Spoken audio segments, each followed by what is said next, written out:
My name is Haley Jordan, and I am working on my master's at Southeastern Oklahoma State University. My master's is in Native American leadership, and I am going to talk to you today about mental health crisis in college students. About 1 in 4 college students suffer from mental illness, which is an alarming rate. I work in higher education, and I have for over 15 years. But I see this all the time. I see the withdrawal slips come through. I see the reason is due to mental health issues. I've seen students come in my office just devastated because they've changed their major and now their parents won't fund their college anymore because they don't agree with the change.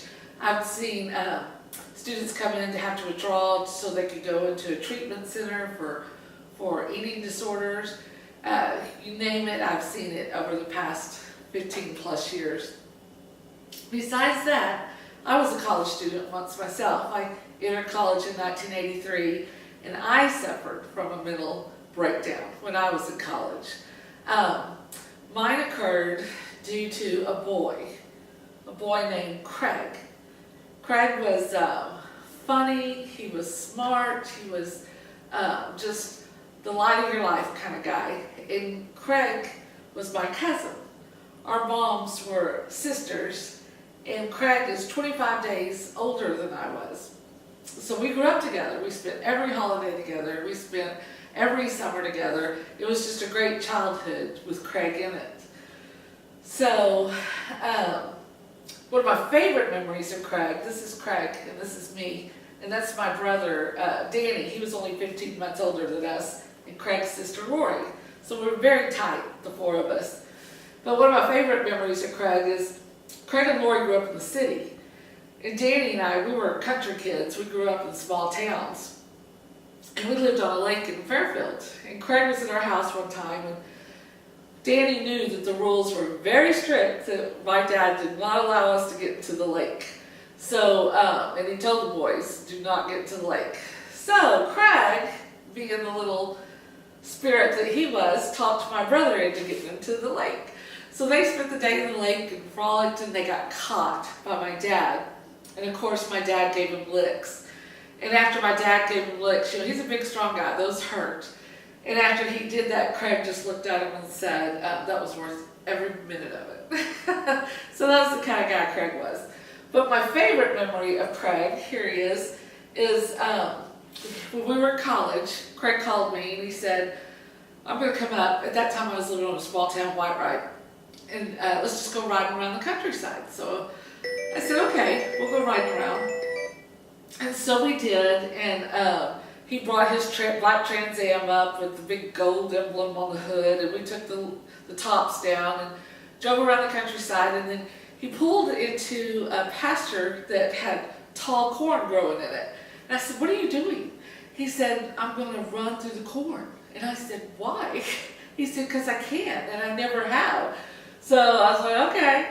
So I stood up in the Trans Am and watched Craig run around the corn pasture, just waving his hands, having a good time.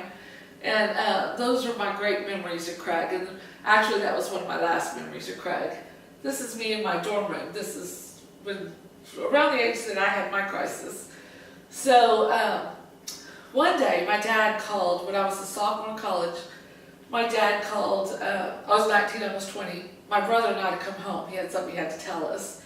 And so, of course, we thought we were in trouble for something, and we weren't. Then we got home, and Dad sat us down, and he said, Craig is gone. Craig has died, and Craig killed himself last night. So there was a lot of silence in that room for a while, so Danny and I could try to absorb what Dad was telling us. And so I remember Danny running out the door angry. And I remember myself going to my room and just crying. And then I remember about 15 minutes had passed, and my dad came in the room and said, it's time to stop crying now. And of course, there's no right time to stop crying when you just heard news that you just heard. So I went to Craig's funeral. I don't really remember it. I don't really remember a lot about what had happened around the funeral. Sometimes I think that's God's way of protecting us. And Danny and I went back to college life as usual, and we were in he was in his junior year, I was in my sophomore year, and I joined a sorority. I didn't talk to a lot of people about Craig, but I learned something in that sorority, and I started drinking and partying, and I learned that if you shove something down deep enough and you cover it with a little alcohol, that you can survive, that you can continue on. It was a way to mask how I was feeling. It was a very unhealthy way to do things. So I got very involved in drinking to the point that I even did blackout drunks where I don't remember the night before and I don't remember how I got home. So very destructive time. And I witnessed this pattern, and my grades started, dropping, and I was getting a lot of pressure to graduate on time, and that just wasn't going to happen because I was too far behind at this point. So my senior year, last semester, I just left. I didn't even drop my classes or anything. I just left and started a new life. So another tragic mental breakdown of a college student. I went on with my life. Things worked out fine. I ended up getting married, having a family. I did get to counseling, but I mostly counseled about my new marriage and my father and things like that. I really didn't focus on Craig at all during my counseling. But went on, had a great life, still work in higher education, love working in higher education with students, and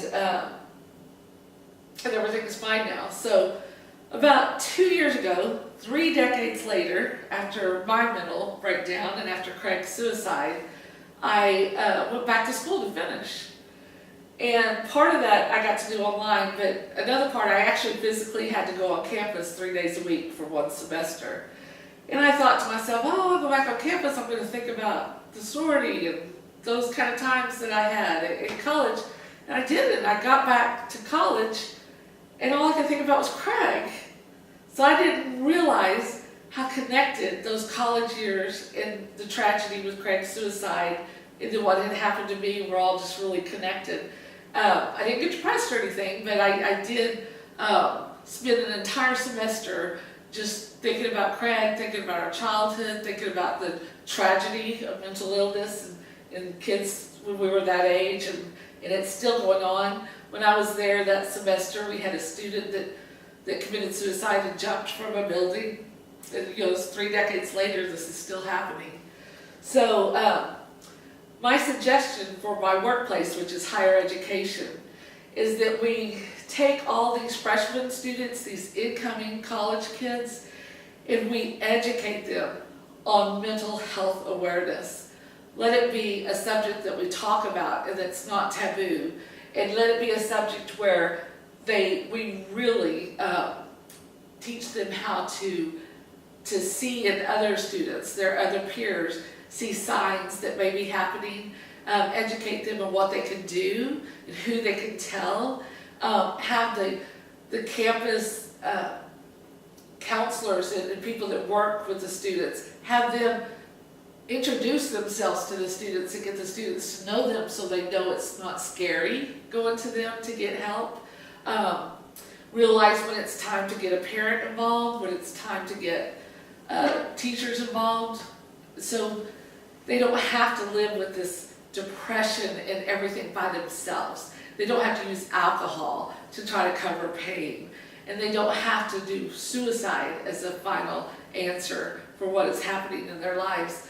There's so much stigma with mental health that really we need to take that away and treat it like we do anything else, like when we break a leg. Let's get this worked out. Let's work on this. And so these students have a chance. It's such a difficult age anyway. And you throw depression in there, or you throw an eating disorder in there, or anything like that, it's just compounded how difficult it is for kids to work through this. So just know that we don't judge, that there's safe places for them to go. So that is my suggestion for the mental health crisis in our world today, is to really be proactive, capture these kids when they first come in, and let them know we're there for them, let them know that there is a way through this. Thank you.